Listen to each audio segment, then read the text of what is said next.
Hmm. In the book of Judges 20 and 21, we see what played out there. And following the previous discussion I had on the 1, 2, 2, where we talked about, being stable and being focused and being moral. So there were consequences of that. And the consequences were that things went really bad for the Israelites. There was a tragedy that arose from the lack of moral principle, and this led to war. You understand, and then it leads to killings of many, and then just to ensure that there is sanity in the land. So, what steps can we take to avoid behaving in such a way that will compromise our Christian standards today? In today's world, we should adhere to our core Christian values. We should learn to live right, and we see what happened in Gibeah, especially in reference to the scripture following the period where when the old man had to divide the bodies and commit more atrocities.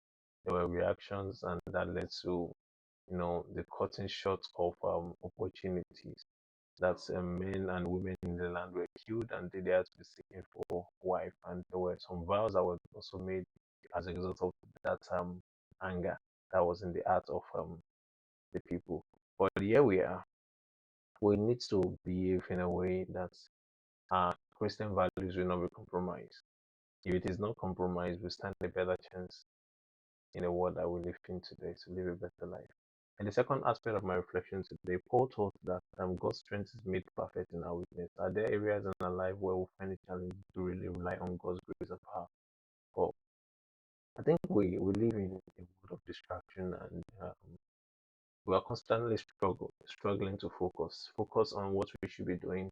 We're also struggling on focusing on what we should be doing with God too. What we should be doing on earth and what we should be doing with God. What we should be doing in fellowship and what we should be doing with God.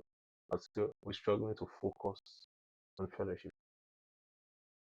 Yeah, there are so much distractions. We're all victims. I myself. Yeah, I'm struggling. Yeah, to focus. But we just have to keep trying. I have not gotten to that level where I want to get to. So yeah, I think I'm trusting God more, relying on God's grace and power to help me the more. And I hope you make a